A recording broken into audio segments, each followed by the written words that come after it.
You know what I resubscribed to a few weeks ago? Blue Apron. If I'm lying, I'm dying. You've all been so great at supporting Cooking with Greggy, but I'm no master chef. I don't know how to cook a lot of stuff. That's why I love Blue Apron. Jen and I get easy meals we can whip up on a whim, and I get to learn how to make couscous or fish or something else I've never heard of.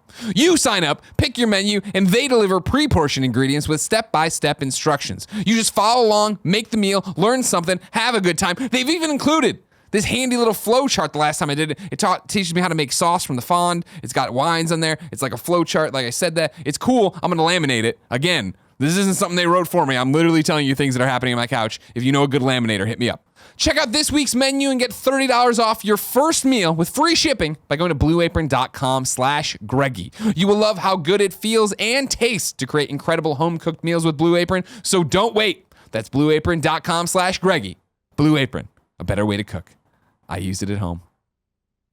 Seriously, in the comments below, tell me where to get something laminated.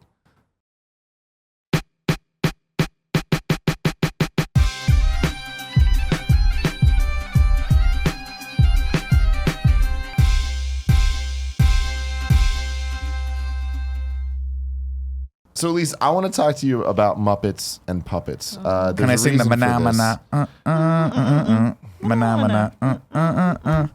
It took Andy a second, then he got really excited about it. And he's like, I don't know the song, but I'm just going to do this. So the reason I bring this up is if the internet knows one thing about you, it's that you love. You love the Muppets.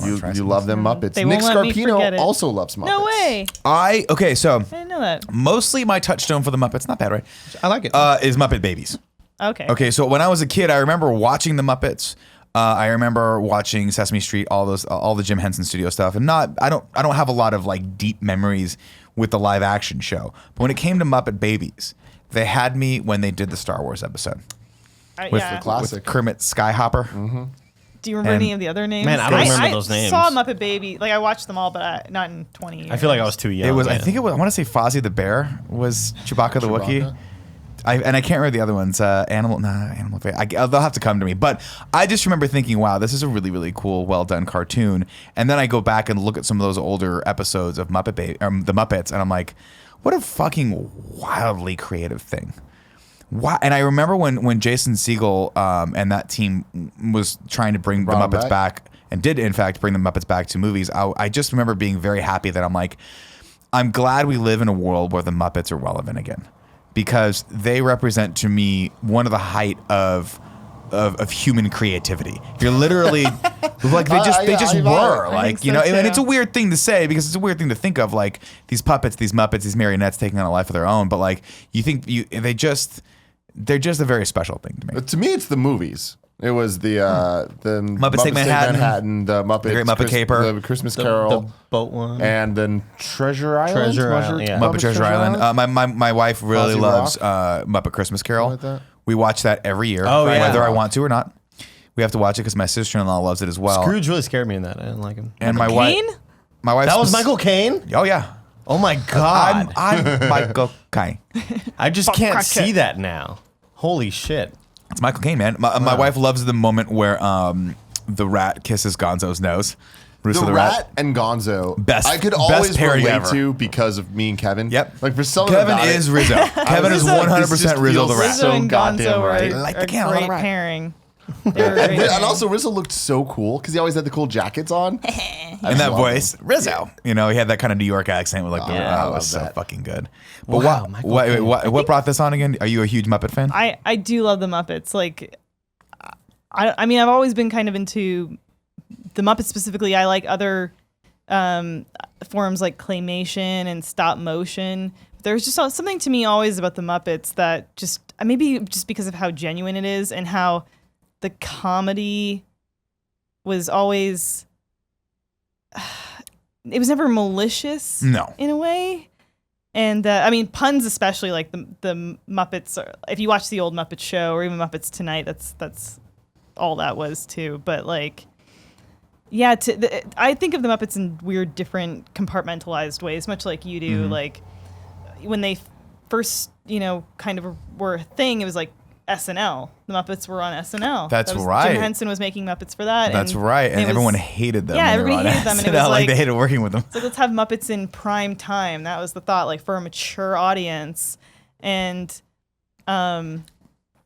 And so I don't want to get into like the whole history because it was like a British You can go. Let's go production deep. of Let's go deep into the history of the Muppets. That's what the show's all about. But the teaching, learning is caring. The Muppet Show, I guess was perceived to fail, but it was like a raging success.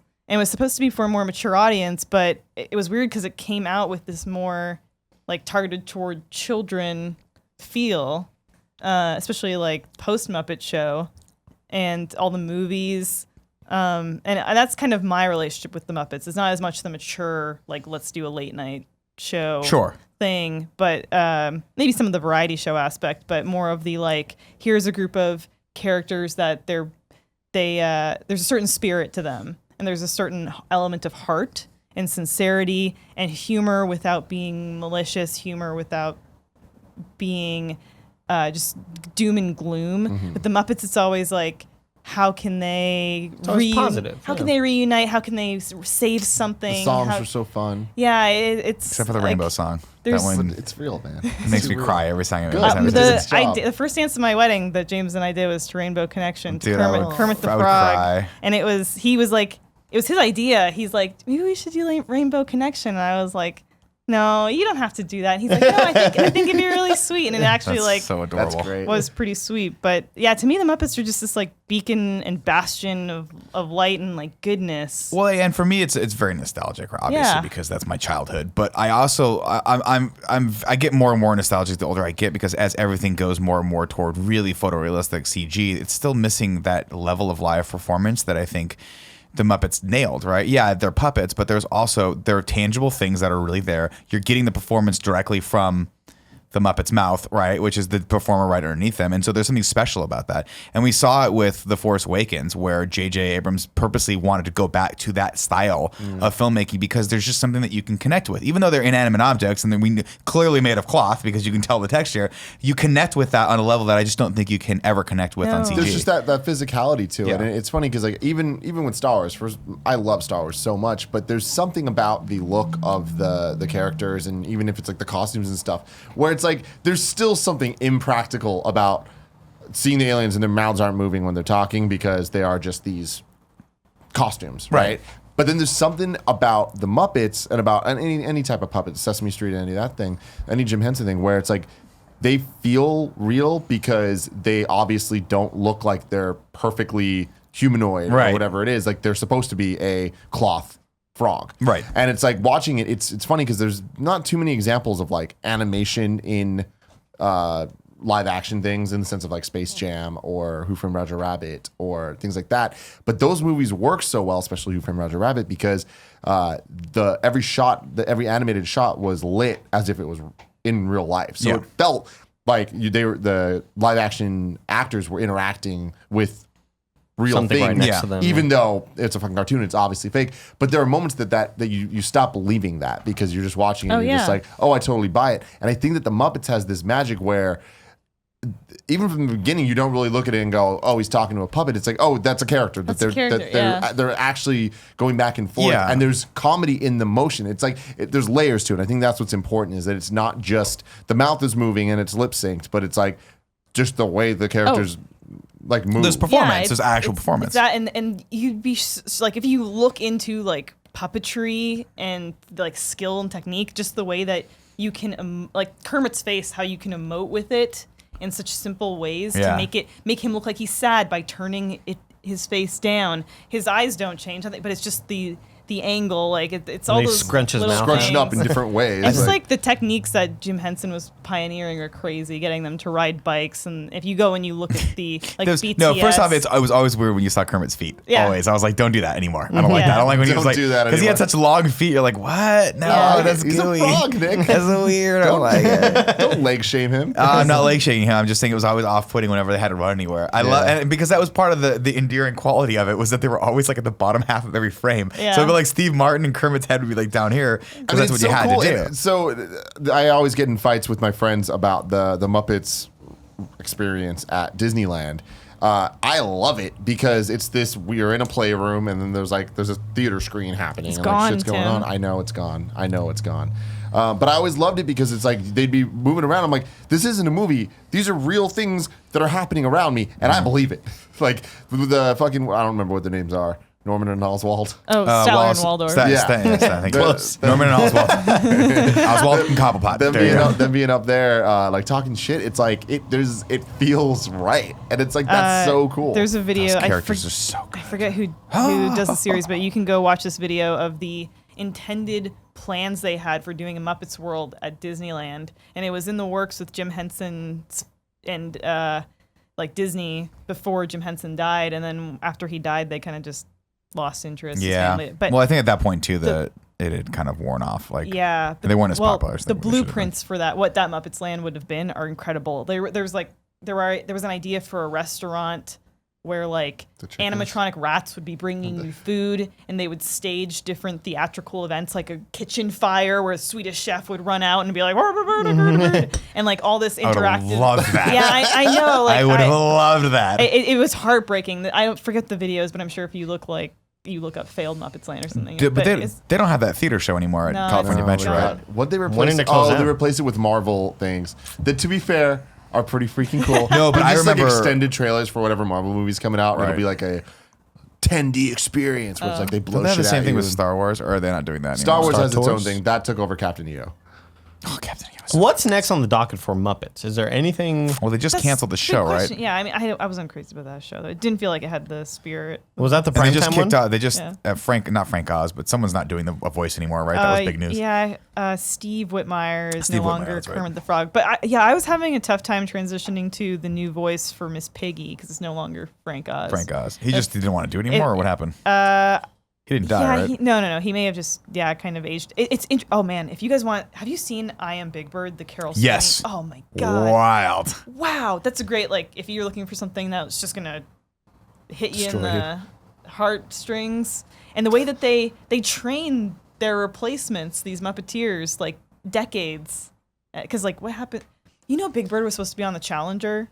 Yeah. Oh, yeah. Isn't that wild? The one that blew up? They couldn't fit the Could suit. you imagine? They couldn't fit the suit on. They didn't have enough room for the Like suit. imagine having to write Oh about my that. god! I didn't know that. Think about that. Holy shit, that would have been intense. It's a really weird and fucking Well, he would have just cool- flown out.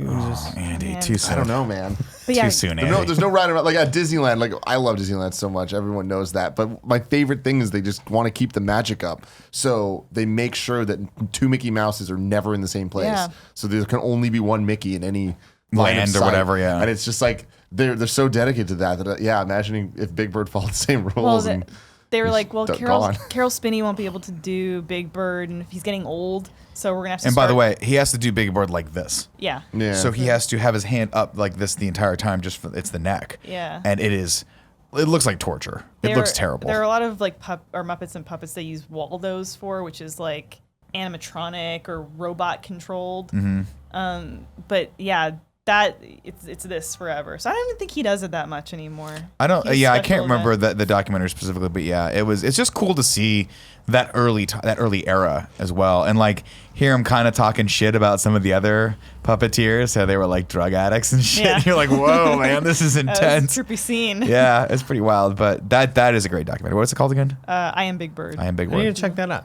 It's Definitely heartwarming. check it out. Thanks for watching the Game Over Greggy show, everybody. Click here to subscribe to the channel. Click here to check out our Patreon. Click here for a playlist of previous episodes. And click down here for whatever cool Greg wants to put there. I hope it's cool. I know it will be.